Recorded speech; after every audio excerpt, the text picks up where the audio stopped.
Let me find him. Okay, how's that? Much better. Oh, we'll start again then. I'd like to welcome everyone to the Monday, September 14th, 2020 meeting of the Elizabeth Township Commissioners. Would you all please rise for the Pledge of Allegiance and for a moment of silence. I pledge allegiance to the flag of the United States of America, to the republic for which it stands, one nation, under God, indivisible, with liberty and justice for all.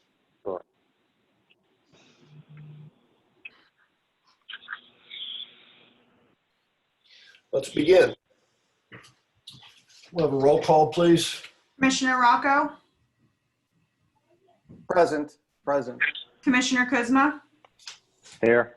Commissioner Bekowitz, Here. Commissioner Algieri, Here. Commissioner Roderick, Here. Commissioner Poyer, Here. President Walk, I'm here. all present.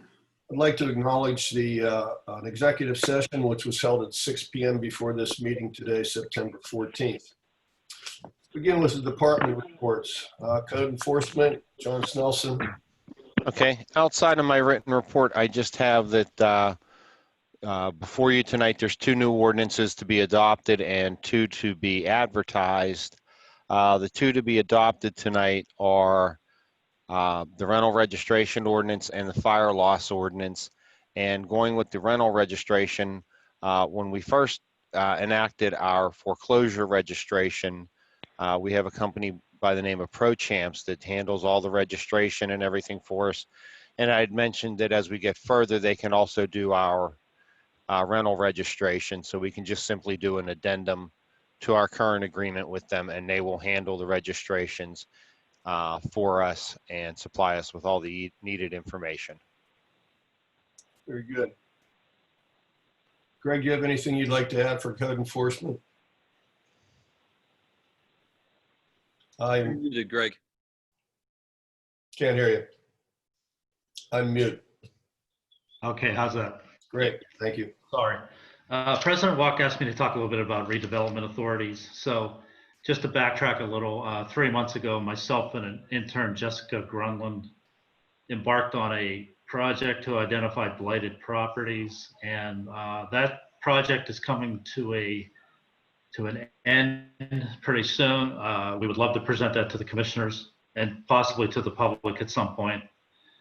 But part of that is not just identifying the properties, it's also providing solutions to long-term and short-term solutions to, battle blight, get property maintenance under control besides code enforcement. So one of those ideas is a redevelopment authority that I brought up. So I've never been on a redevelopment authority, but I know that they're pretty effective. The actual idea goes back to 1945 in Pennsylvania. So it's supported by Act 385. And generally it's a governmental entity that's made up of residents that are allowed to hire a secretary or manager and a solicitor.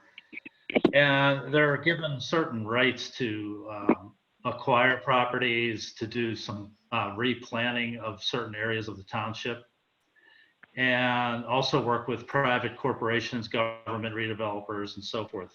So they have the power to purchase, borrow. This comes right out of the bill itself. Purchase, borrow, invest, execute contracts, loans, and finance developments. So it's everything needed to move properties from stagnant tax delinquency back onto the tax rolls. So I think it's an idea worth considering. Obviously, we can't make any decisions tonight, but perhaps we could start the conversation within the Code Enforcement Committee. I think that might be a good place to start. It's been very effective in other cities, including the city of Pittsburgh, Allegheny County. I mean, the city of Pittsburgh, just visiting their site, they've done incredible things with areas that were just not in good shape at all. It takes, financial investments. There's a lot of complexities to it. But I think it's part of a bigger solution, including, and that same redevelopment authority could also serve as a blight task force of sorts, work with land banks, conservatorships, but all these different options we've been talking about over the last couple months. But what we did really flesh out in the report, which you'll see eventually, is that land banks are a very affordable, effective way to move properties. So that's probably the most affordable way. But I'll let you guys decide based on all the information we gathered. But a redevelopment authority does have the authority for eminent domain, which can be used, I guess, accordingly. It has a bad connotation to it, but it could also be very effective in acquiring and reselling properties. Something I know that Commissioner Kuzma was at least interested in a while ago. So that's really my overview. I just wanted to present that. That's all. Thank you. In our items for discussion tonight, we will be revisiting this and ask Andrew for you to hold your thoughts until then, because we're going to spend more time talking about the redevelopment authority and blight and so forth here later on in the meeting. So, any other questions for the code enforcement officers? If not, now we move on to engineer KLH, Eric Tissue. Good evening.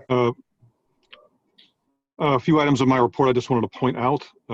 We did have the bid opening for the Elizabeth to McKeesport Force Main project on August the 21st. We got a total of 16 bids for contract 20-01 and 12 bids for 20-01A. We are currently evaluating the bids, and we'll come back with the board with recommendations on that later. Also wanted to point out that we did submit a Penvest application, and all items have been met that were required for them to review the application, which they will be doing on October the 21st. That's good. Yeah, That's we just great. scrambled to get that in. The other thing I wanted to point out on sort of related to that is on the road improvement project. We had Henderson Road in as one of the roads we were going to pave, but because Henderson Road may be utilized as an access for the Force Main project, we obviously didn't want to pave that and have a bunch of trucks running over top of that. So we've removed that from the list, and we're looking at a portion of Weigels Hill Road in exchange for that. Tresco is the contractor who will be completing their work in Fox Chapel here, and then we'll be meeting with them shortly to go over the project in Elizabeth. And that's all I have, unless you have questions on any of my items on my report.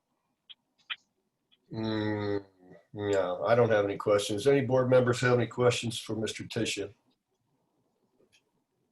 Okay, we move on. Police Chief, are you here? I am. Good evening. Hello. Okay, for the month of August, there were 595 events logged by Allegheny County 911 for our department. There were 8 adult arrests, 0 juvenile, for a total of 8 arrests. Officers conducted 16 traffic stops and issued 4 traffic citations.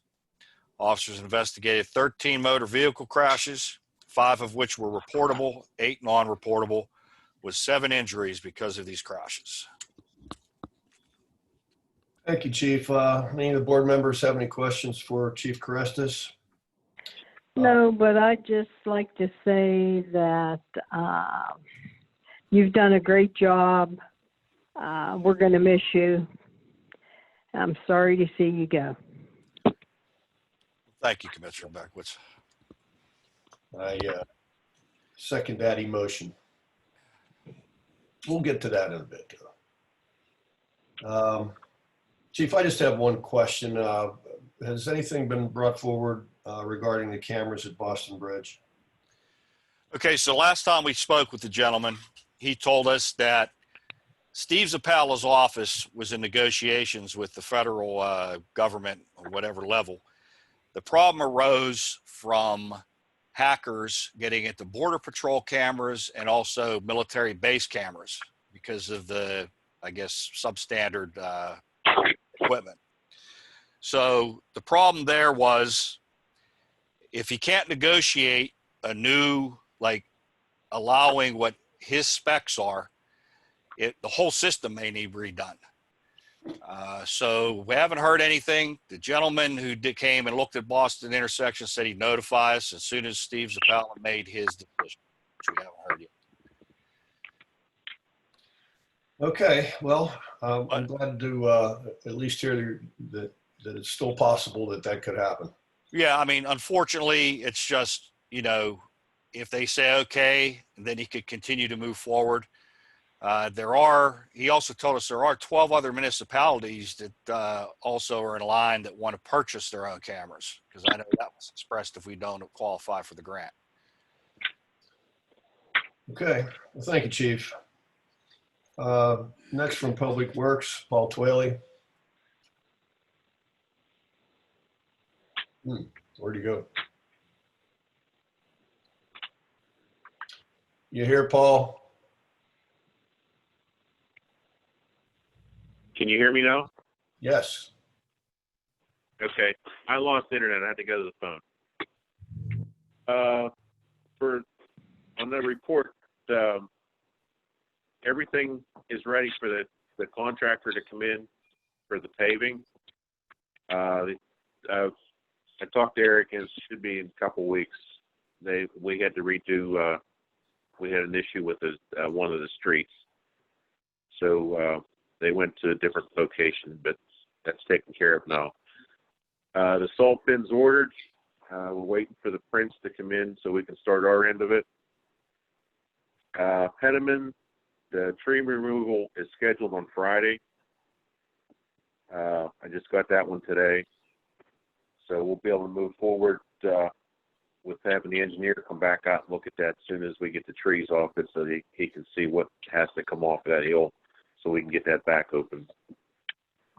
And the last thing I got is the bin for the brush behind the municipal building. We're going to have to close that or move it to another location. I don't know where we could move it to, but we're going to have to start cleaning that area up for the construction for the salt bin. We will be picking brush up in the fall, with the leaves. So if we just want to make some kind of announcement that, we're going to be closing that, and, we will be around to pick stuff up later in the fall. I'm not sure Well, what I was gonna get with you next week to get the postcards ordered to get sent out, go over dates with you. Usually do that in October, so. Okay. Yeah, I was just, that come up with where that thing's getting filled up like twice a week right now. So, I just wanted to bring that up, that, let everybody know that we're going to be, location is going to have to change, or we're going to have to close that up for a couple months. Do you have a suggestion on where we can move it? Because I know it is utilized a lot. Yeah, that's what I'm not sure where we could put it right now. About in the grass where you keep the trailers. That's about the only place right now we can keep it. And I just, that was going to be my suggestion, because we got a lot of stuff to move around here in the next couple of weeks. Are people pretty good about only putting brush in there? Because sticking it out in the front like that's asking for trouble. We're getting a lot of grass. I don't know where it's coming from, but we are getting a lot of people dumping grass, which makes a pain in the neck to clean up. Yeah, it stinks too. Yeah, that's why it's been going twice a week, because of that. We'll put a blast on social media and the website that the bin is going to be potentially moved, that we'll let everybody know where it's being moved to, but to make sure that they're only putting brush and branch back there. Yeah. Yeah. Maybe we ought to put a sign on the outside of it, not, Yeah, can you get a sign? Is this people that are, Paul, do you figure there's people just too lazy to put in garbage bags and leave it out for waste management? Or are these grass cutters that are coming in there with a pick 'em up truck and dumping it? It's not large quantities. It's one or two homeowners. I mean, it's maybe a bag and a half. So but it's regular. And Well, how much does it cost for that dumpster on a weekly basis? You said twice a week? lately it has been twice a week we've shipping it up because, you know, it just becomes so, you know, like last Sunday, we left Friday night, there was nothing. I come in Sunday afternoon, I just drop something off, and, you know, it's halfway out in the parking lot, you know, halfway to the fuel tanks. Hey, so what's the weekly cost on this dumpster, Paul? We don't have a cost on it. It's we just chip Oh, it up. you're taking it out to our dump. Yeah. Well, it's not Right. to our dump. We working with Chelsea's greenhouse, I see. taking up. Oh, that's even better. You don't have to go very far. No, it's just that it's time consuming chipping that much up, you know, twice a week. Gotcha. I mean, that's our only cost is the labor on it because, you know, to get rid of it, it's not a big deal. It takes 5-10 minutes to get out there. Well, you know, is this a cost-effective thing for the township, Paul? It's a good service for the public. I know that. We just got to reel in on what's being dumped there. That's all. All right, Joel, can you post that on the website? No more grass clippings, and the order of sign says no more grass clippings. And then, Paul, you're going to have to put that thing out in front of the grass because that's the only place it can go. Yeah, that's all we got because they're still using the ball field and. We Right. can't put it in Chapel's parking lot, Paul? I would be afraid of what gets dumped up there with nobody Yeah. around at all. Yeah, because right now it's with it back here right now, everything's under camera. Yeah, I just don't want to eliminate it completely because I know it is a great service for our residents and it, as you just stated, it's utilized a lot.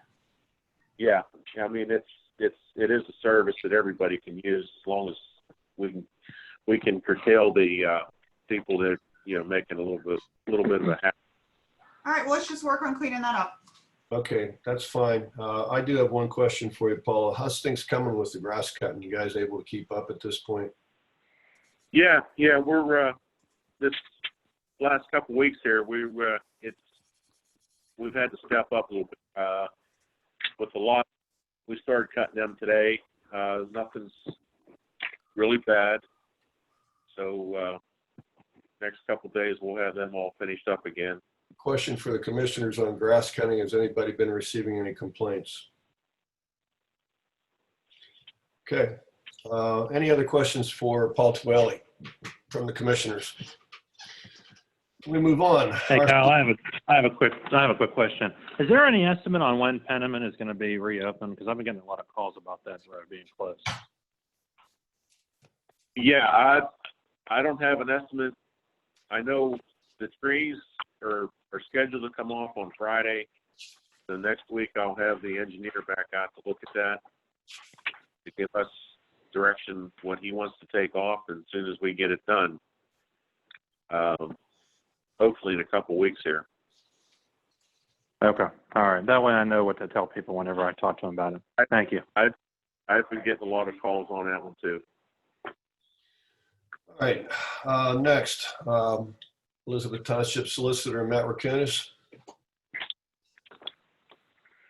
You hear Matt? Oh, there you are.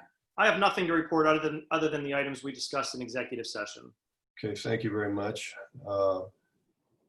Next is Dennis Ottaviani from Sanitary Viola Water.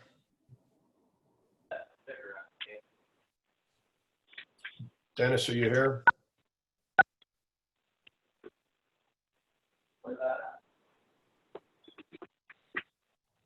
Dennis, are you here? He's here. There he is. Can you hear me now? Yes. Okay, sorry about that. So for the month of August, we treated 25.3 million gallons with an average daily flow of 0.81 million gallons. We disposed of 143,000 gallons of sludge to McKeesport this month, and I can address any other questions on our report. Now, as usual, I always read your report, and it was a busy month for the guys at the plant, was it not? It very much was. We had some electrical problems, lots of one calls. Electrical problems were tied back to the electrical supplier, and they worked with us quite nicely to rectify some very old transformers in their system that actually dated back to the 1950s. That's good. Any questions for Dennis from the commissioners? And now from our office manager, Joel Whiteman. Anything to report? A couple of things to make the public aware. If they haven't seen the blast yet, the shredding event we're having on Saturday, October 17th at the municipal building. It's sponsored by State Senator Jim Brewster. It's not only a shredding event, it's also a community food bank drop-off and a prescription drug take-back program on site, all following social distancing and CDC guidelines. Nobody will get out of their car. So I want to make sure everybody knows about that. So we've been getting a lot of questions as to when we're having another shredding event. We also, Kyle, you're aware of this. Most of you know that we participated in a climate action plan last year where we were paired up with a few different students throughout the year to develop a climate action plan for Elizabeth Township to help get an inventory on our greenhouse gases and other pollutions in the air. And this student created this database that they just finished a month ago. And within that time frame, we were one of 5 communities across the state of Pennsylvania that were now chosen to take part in the Shared Energy Manager Program, where we're paired up with an engineer who is going to come in and work with me and do evaluations of energy used by our municipality to possibly save money on, you know, electric or whatever it is. They're also going to work. The opportunity is endless as to what they can help us explore with this program. It'll last until June of 2021, and it doesn't cost us anything. It's all federal funding taking care of this program for us. If you guys have any questions on that, I'd be more than happy to answer. I did talk to you. That's great. That's really great. Thank you for following through with that. That's I would like the student I worked with to do a presentation for you guys. She was scheduled to come to a public meeting, but because of COVID, it didn't happen. Because we will eventually have to adopt this plan that we've been working so hard on. That's super. And anytime she would like to come forward, you just arrange it, and we'll definitely include. And if you'd like that to be a public meeting, that'd be even more wonderful. Of course, yeah. If you could do that. Mm-hmm. Could you, I forgot, John, could either you or Joel talk briefly to the public about the HyperReach program? Yeah, I was just thinking that I missed that on my report. If everyone in the public is not aware, we are set up, Elizabeth Township is set up with the HyperReach program, which is an emergency alerting system that allows the township to send out emergency alerts to anyone that is signed up. We're asking residents to sign up to get the alerts.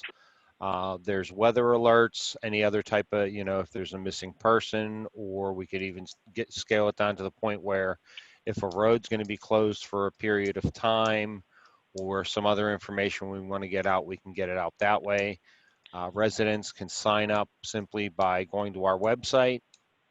There's information there. There's also, you can sign up by email, by calling a local phone number. You can sign up by scanning a QR code.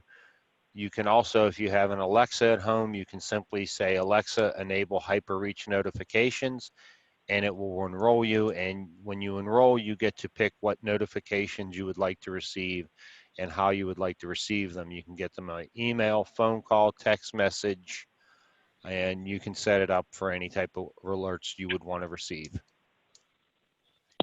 Thank you, John. Move on to committee reports. Any of our committee heads have anything to report to the public tonight? Can I just add two more things? Yeah, sure. I'm in the early stages of planning a flu clinic for the township. We usually have one every year at the municipal building. It will be a little different this year, more like a drive-through flu clinic for the most part, but I will put that information out as soon as I'm done. And we are still looking for a part-time crossing guard if anybody knows anyone. It's been a year almost, and we have not fulfilled that position. Okay. All right, committee reports. Anybody have anything to report? Okay, at this point, we move on to citizens to address agenda items. This is the point in the meeting when the board encourages our residents to provide comments and questions. Please remember that 3 minutes have been allotted for you to provide your information. The board is not necessarily able to respond tonight. This is not the purpose of this part of the meeting. If you have a question, please complete the questionnaire form, which is found on our website, and send it to Joelle. This same form can be found online. We will do our best to resolve your question in a timely manner, depending on the complexity of the issue. We thank you for your participation. We believe that resident participation will make Elizabeth Township a better place to live. And with that, Joelle, you may begin with the citizens to address agenda items. So nobody submitted anything other than the two comments I emailed you and Matt. Do you want me to read those? Nobody, the format was if you had a comment, you were to email your name and how you were logging into Zoom so that I know if it's your phone number to unmute you. Right. And I didn't receive any of those. Okay. The comments I'm not familiar with. I didn't see that email, so I'll have to be straight. I don't. Okay. Matt, do you want me to read these? Yeah, okay. One is from Carol Daly. Chief, thank you for your service and hope you enjoy your retirement. Since you've declared your retirement, Chief, could you now please inform us, with the exception being charity and fundraising, according to the PA state law, according to the state police, are games of skill legal?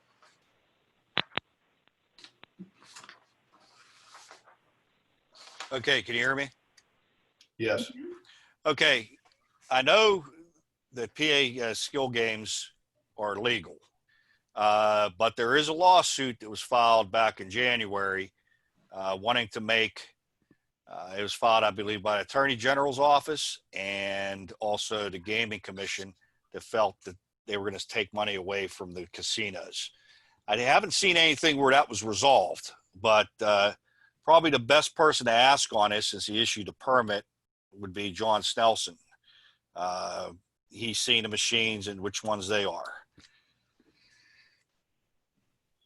John, would you care to comment?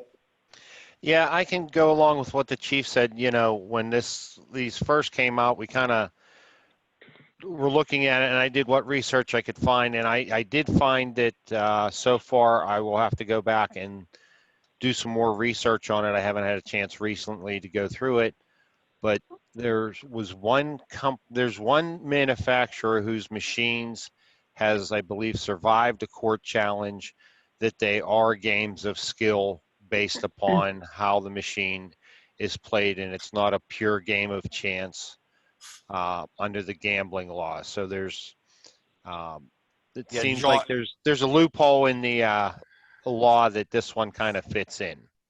Yeah, John, that'll be, I believe, Miele, M-I-E-L-E. Yeah. Miele. Yeah, and I believe their games are called Pace-O-Matic or something as a part of their company name. Yes. But I mean, you know, if it's any type of amusement device, it's regulated under our amusement device ordinance.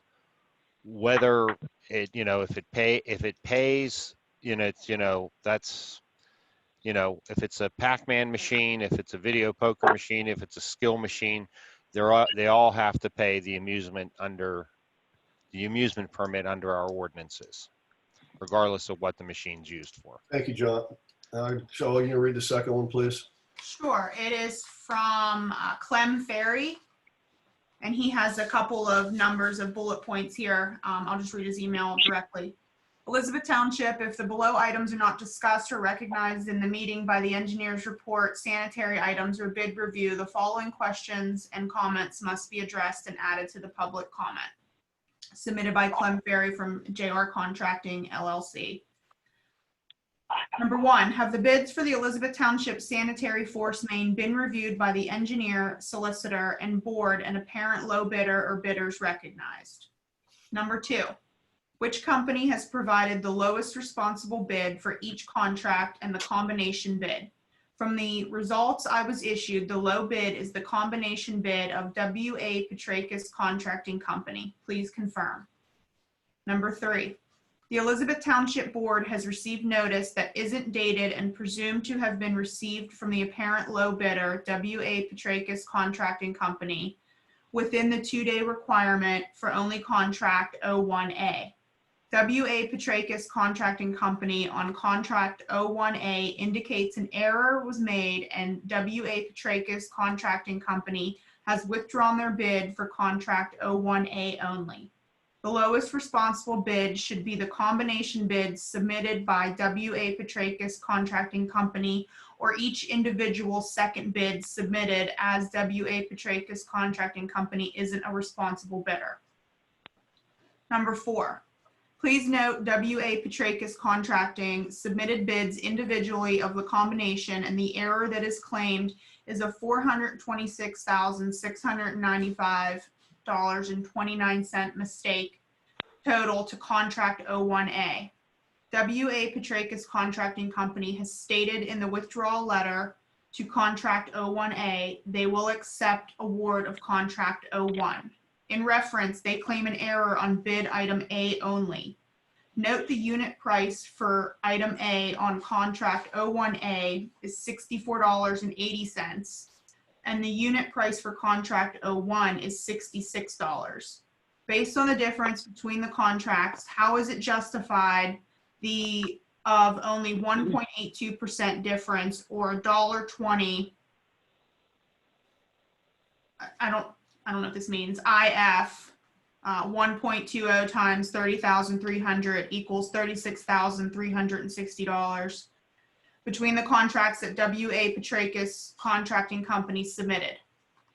Number 5, I ask if the board has reviewed all of the facts and must have W.A. Petrakis Contracting support their mistake with further documentation and justification to why, if made error on contract 01A, why not contract 01? Note the error is stating a total difference from contract 01 to 01A of $14.08 or 16.3%. How could they claim such an error on one contract 01A and not 01? Nobody wishes to cause harm, increase costs, or delay the process of this project. I only ask the bidding process to be fair, ethical, and by the law bidding process for all public funds, owners, and contractors. Thank you for your letter, Mr. Ferry. We've been advised by our solicitor to not comment on this tonight because of pending litigation and refer you back to our solicitor, Matt Rakunas. Do you have any further that you'd like to add to that, Matt? I don't. He's represented by counsel. So as you said, this is threatened litigation at this point, so we will not make comment. Thank you. Are there any other letters, Joelle? No. We move on to resolutions. Motion to ratify adoption of resolution 2020-15, authorizing the township to submit a financial assistance application to Penvest. Asking for a motion. So moved. Second. Questions on the motion? Roll call. Commissioner Rocco, Yes. Commissioner Kuzma, Yes. Commissioner Bekowitz, Yes. Commissioner Algieri, Yes. Commissioner Roderick, Yes. Commissioner Poyer, Yes. President Walk, Yes. all in favor. Motion to adopt resolution 2020-16, authorizing the Elizabethboro Municipal Authority to prepare an Act 537 plan special study. Need a motion? So moved. Second. Are there questions on this? You want a quick explanation? Yeah, please, Kyle. Yeah, let's Yeah. try. Actually, Eric, maybe you could, I'll weigh in. I'll tell you what I found out about it. So Elizabeth Borough is in the process of upgrading their plant, and ultimately they need to know the potential for how much sewage could possibly come their way. As you all know, we have 1,066 customers down there right now. And there's a potential that we would send more depending on what happens in Lovedale Hollow corridor in the future. So they need flow studies, and they need to know what we're sending them potentially. And that's what this is all about. They're going to do an Act 537 plan special study. And really all they've asked is that we allow the information from Dernach Engineering, who has flow meters on our pumps, to share that with Elizabeth Borough. That sums it up. Eric, do you need to add anything to that? The only thing I would add is that you're not, this is in no way, you're not approving the Act 537 in any way. You're simply agreeing to provide them with information so they can produce a 537. That's At right. some point, you'll get to review that report and then decide whether or not you want to approve it. That's right. All right, roll call, please. Commissioner Rocco? Yes. Commissioner Kuzma? Yes. Commissioner Beckwitz? Yes. Commissioner Algieri? Yes. Commissioner Roderick? Yes. Commissioner Poyer? Yes. President Walk? Yes. All in favor? Motion to adopt resolution 2020-117, approving 5-year snow and ice winter maintenance agreement with PennDOT. So moved. Second. You want to give us a quick overview on that one, Joelle? Yeah, Paul, if you want to weigh in too, please feel free. It's just the same agreement that we have to approve every 5 years about the township maintaining state roads during the winter months. Roll call? Commissioner Rocco? Yes. Commissioner Kuzma? Yes. Commissioner Beckwitz? Yes. Commissioner Algieri? Yes. Commissioner Roderick? Yes. Commissioner Poyer? Yes. President Walk? Yes. All in favor? Motion to adopt resolution 2020-18, approving to amend the current fee schedule.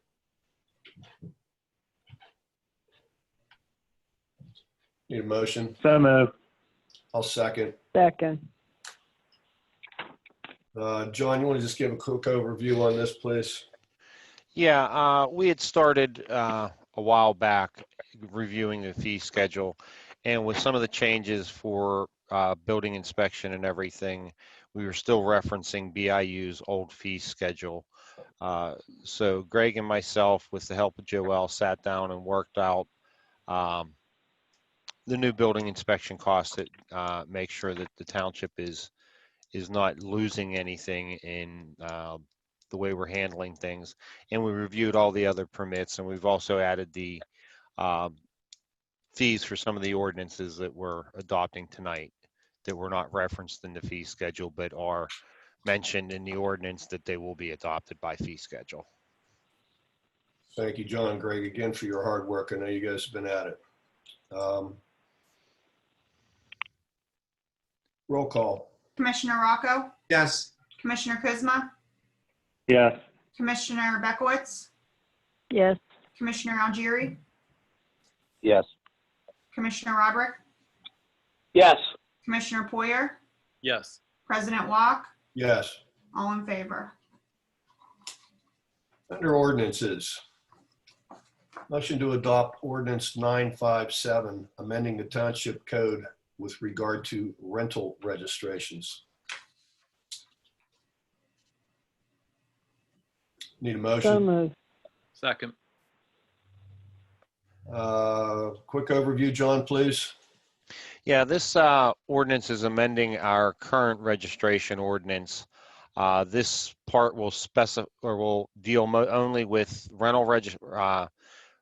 residential rentals, whereas the landlord will now have to meet certain requirements in registering the property. There'll be required inspections. They'll pay a fee every year. And there's requirements for their tenants to basically, if they become an issue, there are some other aspects that we can come back at the landlord to see that the problems are corrected. Okay, thank you, John. Roll call? Commissioner Rocco? Yes. Commissioner Kuzma? Yes. Commissioner Bekowitz? yes, Commissioner Algieri? Yes. Commissioner Roderick? Yes. Commissioner Poyer? Yes. President Walk? Yes. All in favor? Motion to adopt ordinance 958 pertaining to losses due to fire and insurance proceeds from such losses. So Need a moved. Second. Who was that made the motion? That was me. Okay. John, again, overview. Yeah, basically what this is, this follows in line with a state act known as the Fire Insurance Escrow Act. That each municipality to be part of that has to adopt an ordinance to that effect. And what it is if a property owner has property damaged by fire and they receive an insurance settlement in excess of, I believe it's $7,500, that a percentage of that is put in escrow and sent to the township as a way to make sure that the property owner does board up the property, repair the property, remove the property, and do what they need to do with the property so it doesn't become a burden to the township. And if they do meet all the requirements, once the township approves it and everything's good, the escrow funds are returned to the property owner. A roll call, please. Commissioner Rocco? Yes. Commissioner Kuzma? Yes. Commissioner Bekowitz? yes, Commissioner Algieri? Yes. Commissioner Roderick? Yes. Commissioner Poyer?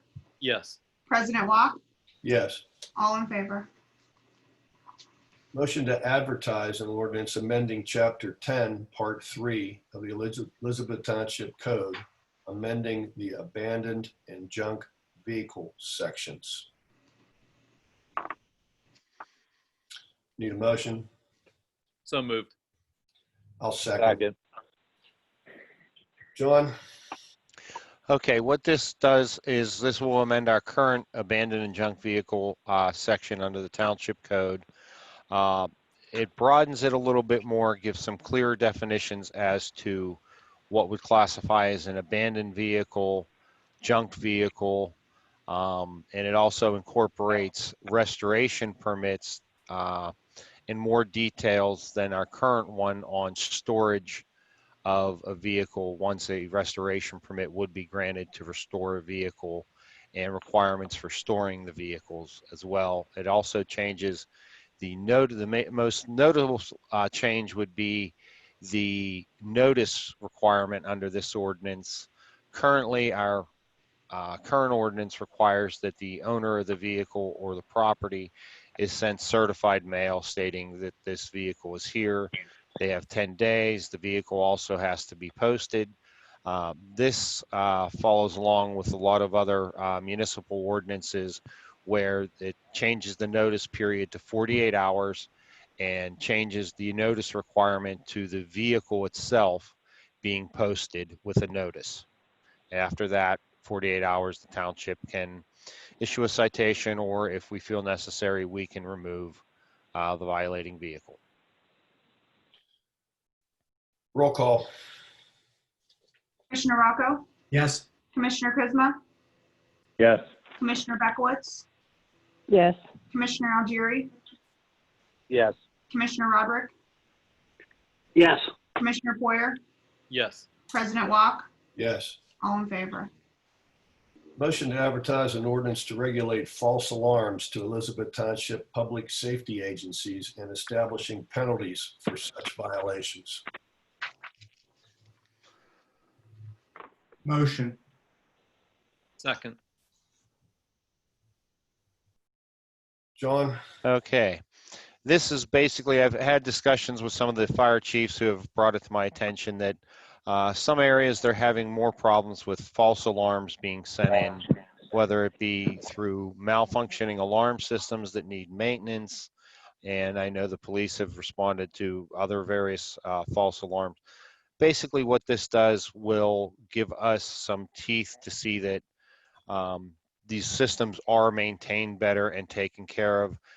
After 3 false alarms in a 12-month period, then fines can then start being imposed for the 4th, 5th, 6th, and subsequent alarms until the system is fixed. So it kind of nudges the alarm owners to, if they're having a problem with their system, to make sure they get it fixed and don't keep sending and transmitting the false alarms to public safety agencies who keep responding and costing money and everything, and possibly pulling resources from where they're needed. Thank you, John. Roll call. Commissioner Rocco? Yes. Commissioner Kuzma? Yes. Commissioner Bekowitz? Yes. Commissioner Algieri? Yes. Commissioner Roderick? Yes. Commissioner Poyer? Yes. President Walk? Yes. All in favor? Now we start into items for discussion. And the first has to do with trick or treat and the Halloween parade, which I hope that we still have this year. The past years, it's really been a wonderful thing to see. Very well done. Joelle, give us just an overview of what that generally entails. Yeah, I'll let you know. I'll go over what it normally is, and then I'll give you my opinion on it. The Halloween parade is usually one of our biggest events. We stock around 300 bags to pass out. Children come dressed in their costumes, and they are each handed a treat bag by the board, and then all of the fire departments come up and pass out treats. A lot of the local businesses set up trunk or treat in the parking lot, and they give out treats or little toys or whatever they have. It's a really, really nice event. We give out prizes for costumes. I don't see how we can make that work this year as it typically is held. I think there are avenues we can explore, such as a drive-by event, but it would eliminate, the costume contest. It would eliminate the trunk or treat. It really wouldn't be the full event. It would just be kids driving by and getting a treat bag. The board can discuss that and weigh their opinion. My opinion is, I don't think the parade is going to happen this year. But as far as trick or treat goes, there are local municipalities very close to us that are still holding trick or treat. Okay, so let's break it down into 2 halves, the trick or treat. And I would like some comments from each of the commissioners. So in my mind, trick or treat can be held safely with social distancing. It is an outside event, and parents at this point know whether they feel comfortable allowing their children to participate into these kinds of outside events. So it's a decision that each family can make individually. So I feel that we should allow this to move forward. This is just a trick or treat half. Dan, I'm going to ask you to talk next. I agree. I'm all for it. I think each family can kind of decide whether or not they want their kids to participate. But I don't want to stop that. I think I'm for it. Okay. Dr. Rocco? I'm for it, certainly. Again, I agree with the parents would make a decision. One thing I had a couple of constituents in my ward ask me if it could be moved to the afternoon because it is on a Saturday. I don't know whether that's a discussion, but but I'm for it, certainly. But the afternoon was a question. Thank you. You got to go trick or treating at night. Mm-hmm. Come on. Hey, I'm just representing my constituents there, Dr. Walk. There you go. I like it. Andrew? I'm in favor. Joanne? I'm in favor. Rob? I'm also in favor. I think the parents could make that decision. Rich? I'm in favor. Good deal. Let's go back to the Halloween parade. I've been to that Halloween parade, and it is a wonderful thing to see. I can't see how that we can possibly put that together. It can't be. We would be taking too much of a chance.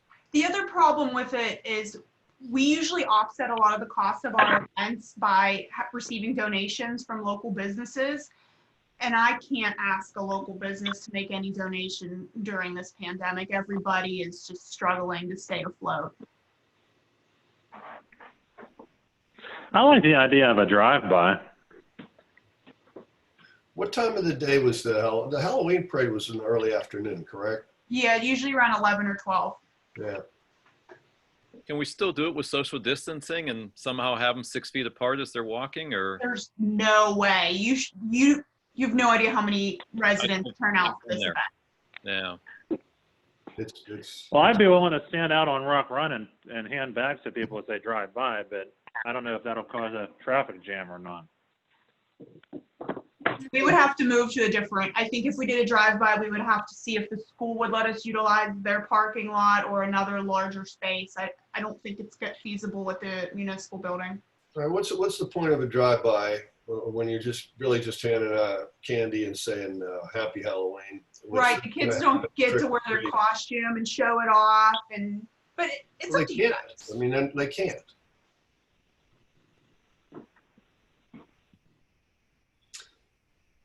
I would like for your way to do the parade, but maybe not pass out the candy.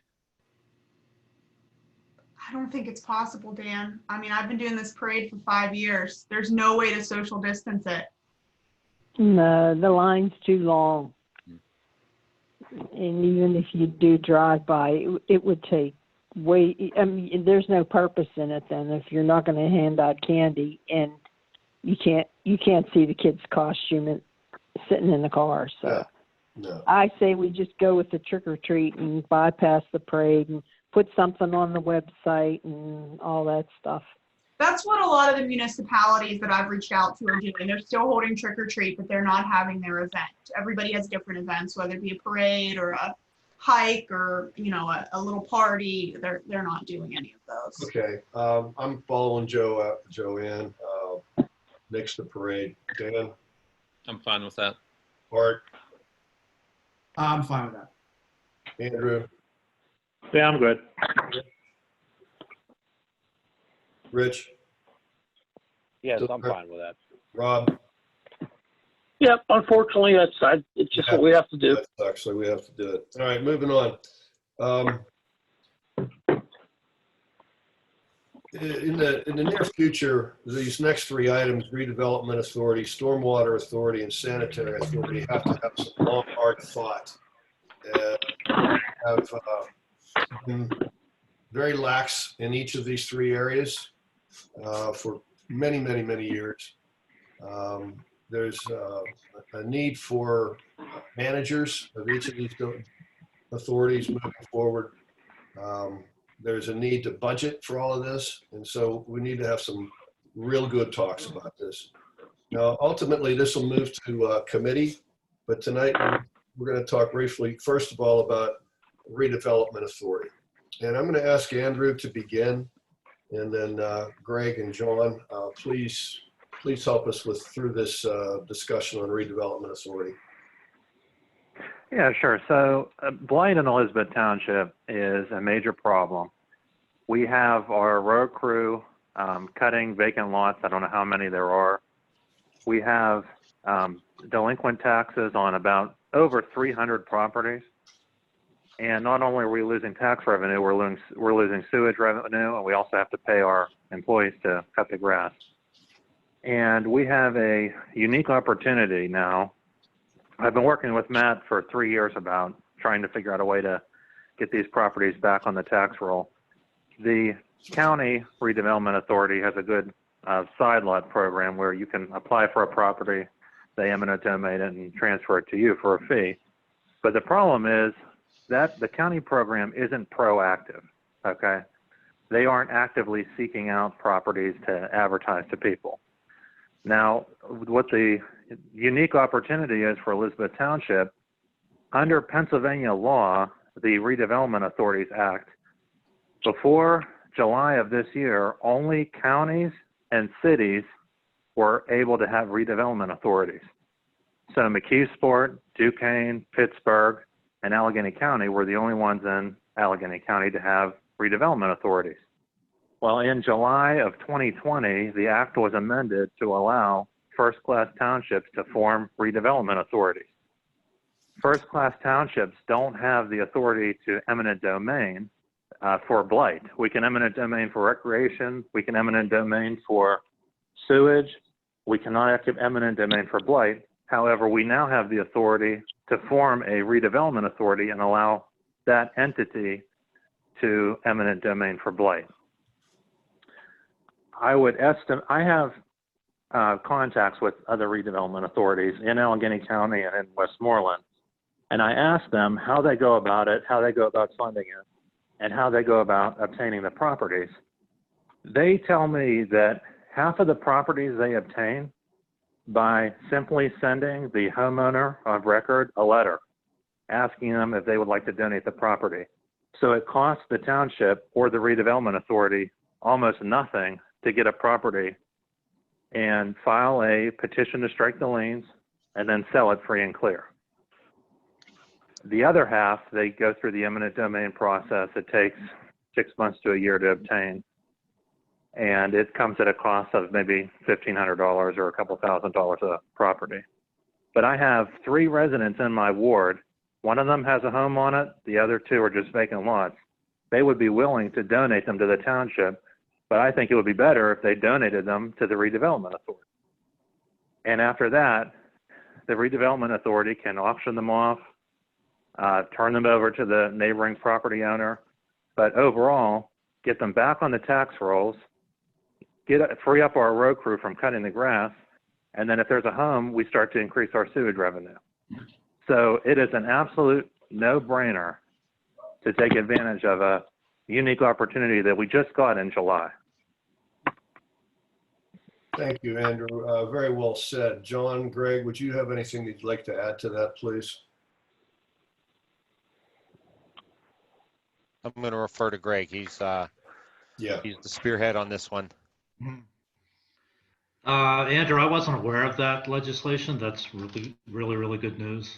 I'm not sure from my year of experience in the township that there's that many properties that would just be handed over, but I also believe that the eminent domain process is very powerful, and the ability to make that transaction in-house is really what we need, in addition to maybe a couple other tools.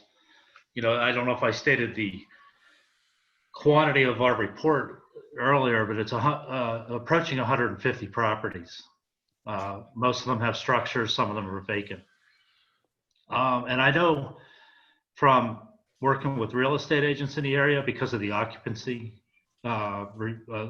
inspections, that Elizabeth Township is a highly desirable community for families, for even home flippers. Housing's affordable. It's a safe place to live. I have no doubt in my mind, just from my experience with other communities, that this property could transfer pretty quickly. There's people just itching to get it and can't get it because it's tied up. So I spoke to a local real, I did the same thing. I spoke to a local real estate agent and I asked them, I said, if the redevelopment authority obtains all these vacant lots, I said, why would you be willing to list them? And if they were only worth, $1,000 or $2,000, you're not going to make anything. Why would you be willing to do that? And she said, Andrew, if it's a 60 by 120 lot that's buildable in Elizabeth Township, it'll easily go for, 10, 20, 30,000. Right. And that's how you that's how you stop tax increases right there. Yeah, I have a couple good ones in my ward. Oh, I know. I think something we don't realize. There's major money for the township and then the taxpayers, and then there's a major opportunity to improve the site of the community, especially Blithedale and Industry, Smithdale. All right, so let's not count count our money yet here, guys. How do we start it? How do we start this authority? Where does it begin? Who signs up? Yeah, why don't you let me and Andrew work together and we can come up All right. with a framework and go through it and Please. Yeah, and find Greg, the best way, and then we can come back and present it to the board. I think at this point, it sounds to me like these are just discussion items that you kind of want to, let's look into them further. And I think this is a definite yes. yeah. Yeah, so I'll work with Andrew and then we can come back with something to the board. Yeah, Great. and I would just like to throw in that, some of the calls I've had, because I push the county program to anybody that will listen, is we do have a fair number of vacant properties that the owners are long deceased, whatever, they're tax delinquent, that do not qualify for the county program because of the size. They're too large. And I think dealing with some of those larger parcels through this program, something like this would definitely benefit the township. Nice. Okay, so let's move on to the second discussion. And Eric, I'm going to ask you to come in whenever you'd like. This is to develop a stormwater authority. As all the residents are aware, stormwater in 2017, 18, and 19 devastated many areas of Elizabeth Township, as well as the county, as well as the state. Eric was kind enough to prepare a very lengthy report that he presented to the Board of Commissioners regarding the need for stormwater planning. We have to move forward with what's termed an MS4 plan. MS4 would be something I'd like everyone to look up. Separate sanitary System. I can't even remember what it stands for. I'm going brain dead here right now. So, but anyhow, this needs to be done. This has to be done. MS4 is required by DEP. We are current on our permitting, but we've done absolutely nothing to satisfy creating an MS4 plan or moving through the steps of doing that. Now, the reason that this says Stormwater Authority on here is this has another group of folks that could take over the overview on stormwater. Another group that would have several fresh minds putting their efforts into this, their own solicitor, their own budget, their own money. Matt, do we need to do this too? I mean, is this something that you would help create too? Yeah, I mean, the creation of the authority involves having documents prepared and filed with the Department of State, so it gets incorporated like a company. So that is part of it.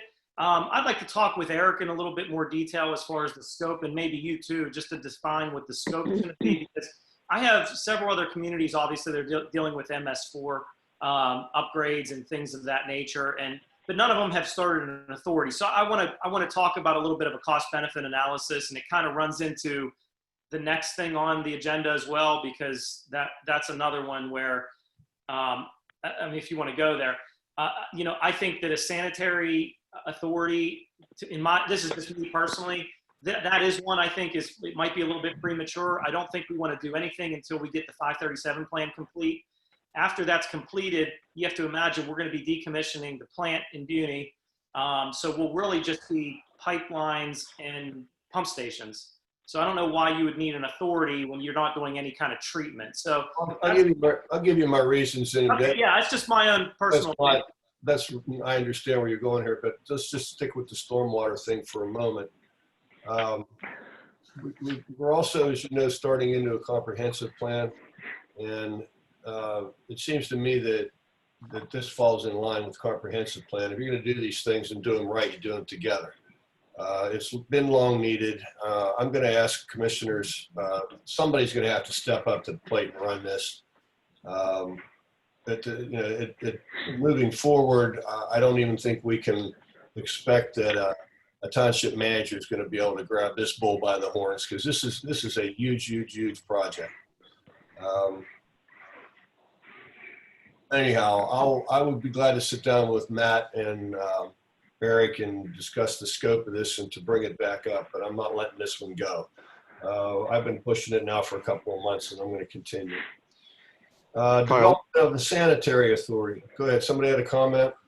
Kyle, it's Eric. I just wanted to add with regard to the stormwater that you know, at the last meeting, we did talk in a little bit of detail about the MS4 and just wanted to indicate to the board that we are putting just an outline of what's required under MS4 so we can sit down with township staff just to go over what can be done in-house and what, you know, how we can assist, just to get an idea of where we're going to go with that. And I just wanted to point that out, that we're doing that as we speak. All right. Thank you, Eric. That's great. Continue with that effort. And along with the development of these redevelopment authority, the stormwater authority, well, sanitary authority. Matt, that sanitary authority was dissolved in 2014. The reason that we are in the pickle that we are in is that sanitary authority was dissolved in 2014.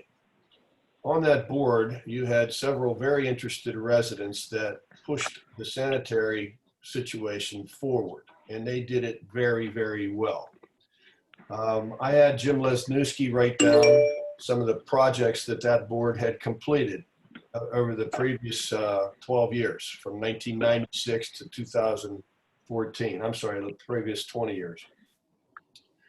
Some of these projects include Blydell Area Sewer Project, the Douglas Run Sewer Project, Pineview Sewer Project, Arrowhead Plan Sewer Project, Boyd's Hollow Sewer Project, elimination of Boyd's Hollow Pump Station pumping over Butler's Golf Course, Turkey Foot to Pitt Street Sewer Project, Belzer Lane Sewer Project, Frederick Lane Sewer Project, and the Happy Hollow Stormwater Infiltration Project. And that's not all of them. He also is involved in many, many miles of relining of pipes and a giant stormwater infiltration program testing homes for water infiltration through dye testing. Now, since 2014, you know what we've done, guys? Nothing. Zero. And that's because this group doesn't have enough manpower to handle this. This is another giant animal. This authority needs its own manager.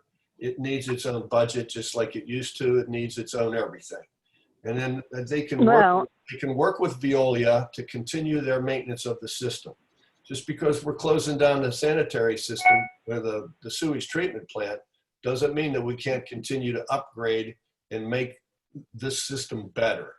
The less holes in this system, the less it's going to ultimately cost us to send all this sewage either to Elizabethboro or to McKeesport. It's the more water we let into this system, the more it's going to cost us. And we have multiple places in this township that are not sewered that would be simple projects. Simple projects. I rest my case. And the reason for that was because when certain board members got on the board, they stopped everything. Yeah, and Jim knows I really don't want to go down, you know. No, we're not going down. No, I understand that, but we would have kept going. That sanitary board that was in place was a very good sanitary board, and they would have kept going. We don't know any of that. There's issues factually and otherwise which aren't exactly 100% accurate. So I really don't want to get into it. We're not going to go there. That's past. That's history. That's past history. This is future. We're talking. Right. That's what I'm saying. My point, again, this is just my own personal opinion on it. Is I understand what you're saying, Kyle, but like once the 537 is, I wouldn't do anything until 537 is done. I mean, we have enough issues other than bringing a whole nother set of people to decide what to do. I mean, we're so far into this thing after 3 sets of people or 4 sets of people that have already made changes. I don't think we can do anything right now. If after the 537 is completed, which you're talking how long after the construction, a couple years from now, if you want to revisit that, I think. No, I disagree, Matt, because here's what's happening in Elizabethboro right now. They're doing a 537 plan that they're going to try to involve Elizabeth Township with.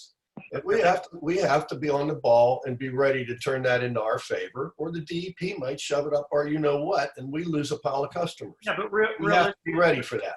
realistically, Kyle, if you would start a new authority now, they take control of the 537 project, just like what happened in 2016 or whatever happened after the dissolution, or 14, back in the dissolution of ETA when it got transferred into ETSA. I mean, there's that whole history. So I think that the fact that this is far enough along, I mean, you're going to get a new engineer, so you're going to have an authority that's going to have its own solicitor, its own engineer. So unless you appoint me and Eric, there could be differences that can happen that can make this project worse. All right, yeah, I see where you're going on that, but I don't, maybe can't the bring board that wants to toss around, instead of an authority, maybe just an employee to head up more of that side of the sanitary department. We're already handling the financing, the day-to-day operations, anything that comes along. When I was hired in 2016, I was the sanitary person and the assistant manager. Manager's gone, I moved up, my position was never replaced. So I'm juggling it all. Can't focus 100% on the Act 537. So it's just something that you guys might want to think about versus an authority.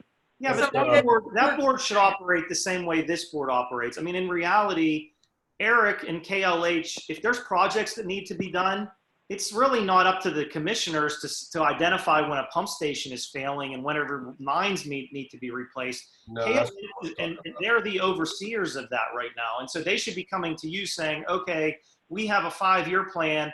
These pump stations are going to outlive their life, so we're going to start looking at replacement over this course of time. I mean, that's how it should operate. So, right now, I think the sole focus properly has been getting the 537 plan completed.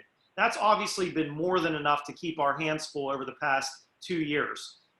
So I just think you're asking for trouble if you do anything, at least in the short term. All right, well, Well, Kyle's making a point that I think we need to address. Whether or not we form an authority, I mean, it's something that Kyle's bringing up, is we need to start strategizing. I mean, there are other players here outside of Elizabeth Township, one being Elizabeth Borough, like you just spoke about. And if we're not going to form an authority, then we need to start having regular sanitary meetings or something to strategize, because I learned after the fact, something that the commissioners dropped the ball on whenever I was here. Whenever McKeesport sold their sewage system, and whenever McKeesport did their Act 537 system, and they needed all their tributary municipalities to sign off, they gave one of their tributary municipalities a settlement to sign off. Well, we signed off on it. We didn't get anything because we didn't strategize, because being commissioners, we didn't know that. That's not And true. I don't want the same. Andrew, that's not entirely true, but I'll talk to you about it at some other point.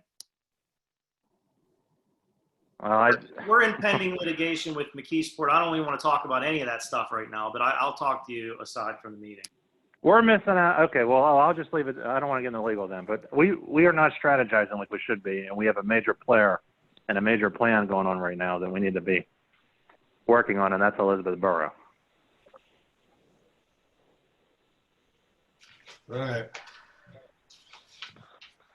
Any other comments from any other commissioners about any of these 3 potential authority developments or manager programs? All right, we'll move on. Items for consideration. Number 1, motion to approve commissioners meeting minutes dated August 3rd, 2020. So moved. Second. who was the first one? I'm sorry. Me, Bart Rocco. Oh, okay, thanks. All in favor? We don't have to roll call this. Does it matter? Yeah, it's a You could do it. resolution. You could roll call that. It's a, Roll call. That's meeting minutes. No, meeting minutes are okay. Never mind. Excuse me. All in favor? Aye. Aye. Motion passes.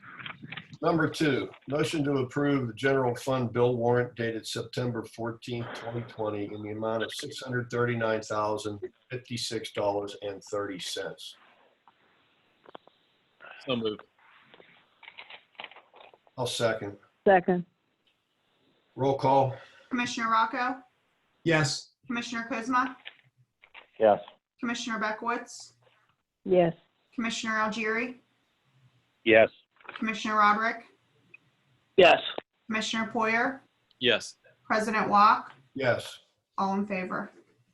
Number 3, motion to approve the sanitary fund bill warrant dated September 14th, 2020 in the amount of $415,969.44.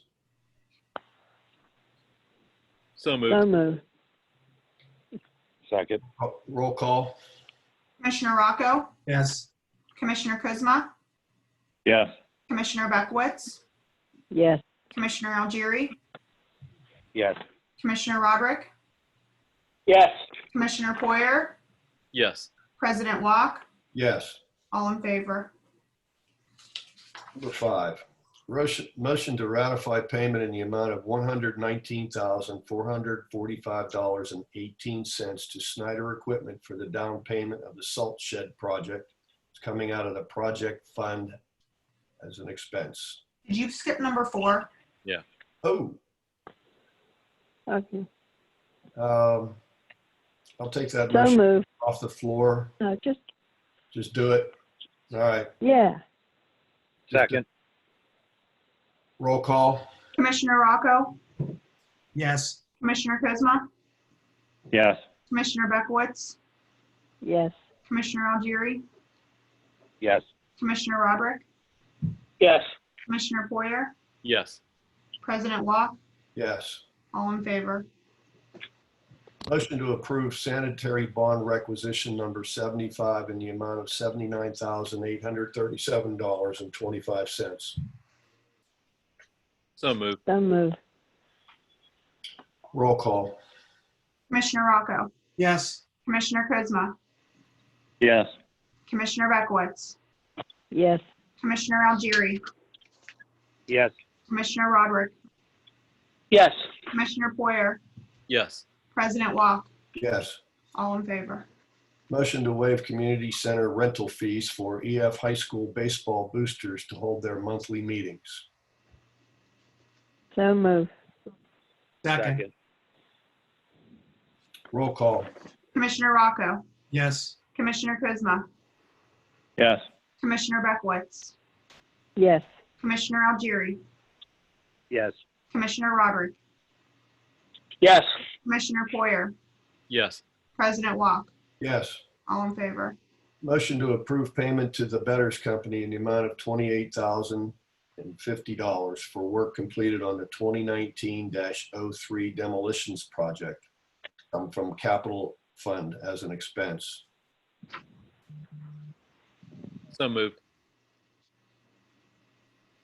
I'll second. Second. Roll call. Commissioner Rocco, Yes. Commissioner Kuzma, Yes. Commissioner Beckwitz, Yes. Commissioner Algieri, Yes. Commissioner Roderick, Yes. Commissioner Poyer, Yes. President Walk, Yes. all in favor. Motion to approve the subdivision for the Sisters of the Divine Redeemer, a subdivision to place the cemetery on its own lot, as originally approved by planning earlier this year. So moved. Second. Second. Roll call. Commissioner Rocco, Yes. Commissioner Kuzma, Yes. Commissioner Beckwitz, Yes. Commissioner Algieri, Yes. Commissioner Roderick, Yes. Commissioner Poyer, Yes. President Walk, Yes. all in favor. Motion to authorize a one-time adjustment credit in the amount of 27,960 gallons for sewage bill ETS 1004526. So moved. I'll second. Kyle, was this for a leak? No, it was for swimming pool fill. They got a new liner and they had to refill the pool. So in effect, what's happening here is that they had to put 28,000 gallons of water in, and they're asking that they don't have to be pay sewage on that. I thought there was a meter that they had to buy. Not sure how Yeah, they are in, The duct meter? yeah, yeah. There They is are a meter that they getting it. have to buy, and they weren't aware of that, and they filled up their pool, and the water company said to contact us, and so contacting us goes to the board. What I did is I took an average of their last 6 months' bills, and that's how I came up with this adjustment. I personally feel it's a fair thing to do. It didn't go down to sewage. And We've done it for people in the past. The owner, I'm fine with that.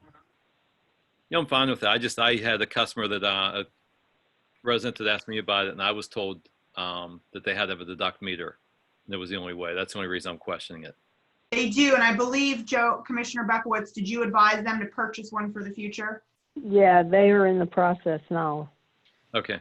what is this, a special add-on that you put on a meter that people that own pools so that It's this? a bypass meter. You don't actually have to own a pool. There's not many regulations on it. It just has to be connected to your outside faucet. So if you're watering your lawn, you're washing your car, you're filling up your pool, all the water that's going through that meter, you can call in and have deducted off your sewage bill. Who checks the meter? The resident just calls those in. Oh. Wait, I thought Veolia monitored those. Billy monitors But them they when get they their- first get them. They Can we get their, request a copy of the receipt of their purchase and apply it to these minutes so we have backup? This is Yeah. crazy. They're in the, it's $125 for the deduct meter. Okay, thought so it if they was- had a copy of the receipt and attach it to the minutes somehow or something to verify that they did purchase it, I'm cool with it. I thought in Veolia's contract, they specified that they had to check them quarterly or something. They have the right to go in and check them, but to my knowledge, no, it's not specified that they have to go in and check them on any time frame. They do have to go out and check them on the initial installation to prove that it's not hooked up to their main water line. Deduct meters have been something I've tried to explore multiple times and have failed every time. So if the board wants to dive into cleaning this up, I'd be more than happy to help. Oh, please clean this mess up.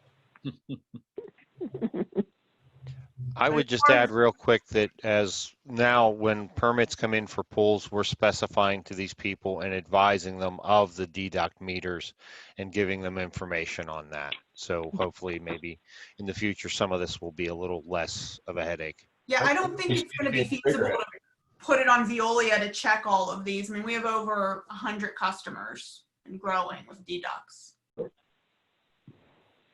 What would be the, are any of these newer deduct meters, are any of these Wi-Fi based? No.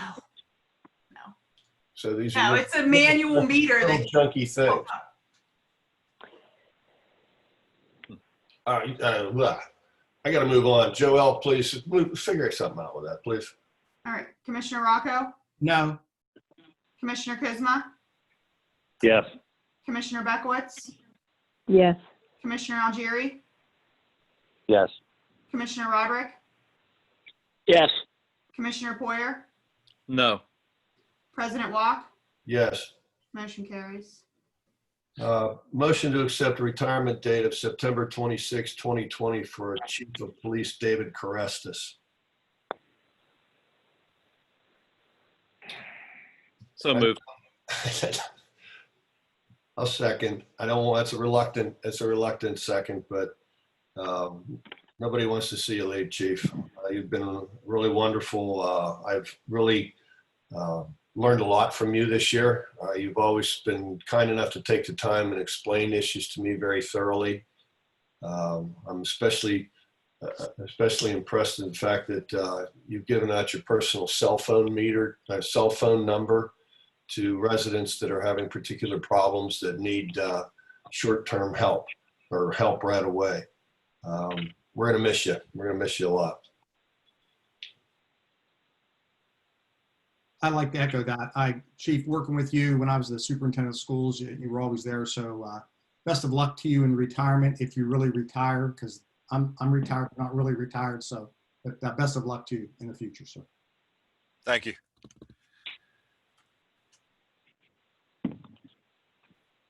Good luck to you, Chief. Thanks. Chief, All right. wish you the best of luck. It's been 8 years as a commissioner, working with you, and like I said, I wish you the best of luck in your retirement. Thank you.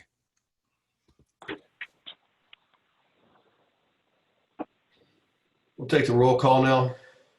Commissioner Rocco? Yes. Commissioner Kuzma? Yes, thank you, Chief. Thank you. Commissioner Bekowitz? Yes, reluctantly. Commissioner Algieri? Yes. Commissioner Roderick? Yes. Commissioner Poyer? Yes. President Walk? Yes. All in favor? Motion to. Can I just, President Walk, can I just say something real quick? I wanted you to take the vote first. You know, I appreciate all the citizens I've had the privilege of serving the township and during my whole career. A lot of stories to tell that probably most people wouldn't believe go on, but it's an interesting career. And I really, again, I mean, the citizens of this township, they're fantastic, and they've always supported our police department.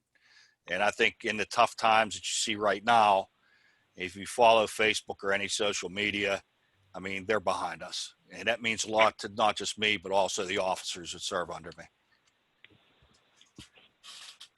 Well said. Thank you, Chief.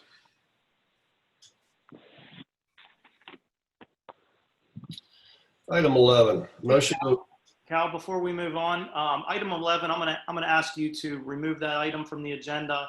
I had sent over amendments to the Elizabeth Forward School District Solicitor to the SRO agreement. We had a conference call about it today.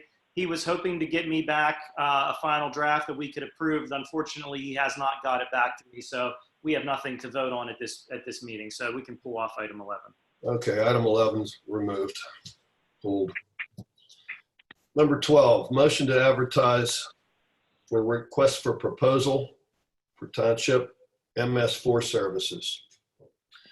So before I start on this, I just want everybody to understand that it's kind of like comprehensive plan, only you have to have an engineering company that's going to handle this for you. We were asking for proposals, and we will do the same type of interviewing we did when we selected our comprehensive plan company. So I'm asking for a motion to advertise. So moved. So moved. Second. Any questions right now from the board? Roll call. Commissioner Rocco? Yes. Commissioner Kuzma? Yes. Commissioner Bekowitz? Yes. Commissioner Algieri? Yes. Commissioner Roderick? Yes. Commissioner Poyer? Yes. President Walk? Yes, All in favor? and thank you. I hope we move forward with that. I'll send the RFP that we used last time over to Matt to review it. Okay, thank you, Joel. Item 13, motion to appoint blank to the Comprehensive Plan Committee.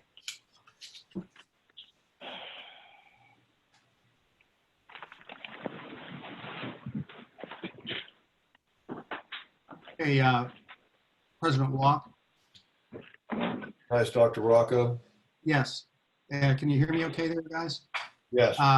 Dan Poirier and I looked at the review of the names that were submitted. We want to thank all the residents for submitting names to serve in this committee. And I'd like to add the names to be appointed to this committee at this time. Is that how you would like me to proceed, President? Yes, please. Okay, myself, Bart Rocco, Dan Poirier, Ryan Heminger, Tom Sharkey, Robert Krall, John Snelson as the Buildings and Codes, Jeff Smith, Russell Verbanek, Ted Grice, Michael O'Rourke, and we'd like to have Greg Butler also serve as a member of the committee. We also like to ask Andrew Kudzma to serve as an alternate commissioner if needed. I'd ask for a motion and a second, please. So moved. I'll go ahead and I'll second.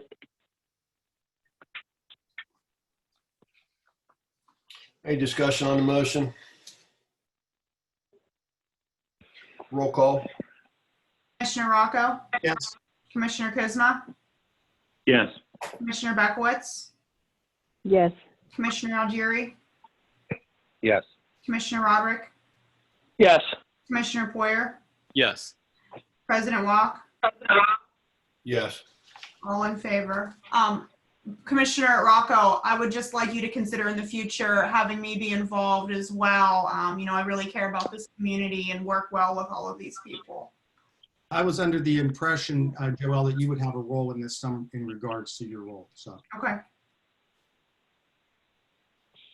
thank you. Citizens to address non-agenda items? We have none? Okay. Residents, hope we didn't leave anybody out with this, but we're gonna just try to let folks do their own thing now. Nobody wanted to talk tonight, I guess. If there is somebody that wanted to talk, now's the time. Put it in the chat. I'll unmute you. Okay. We'll entertain a motion to adjourn. So moved. So moved. Second. Favor? Aye. Aye. Goodbye.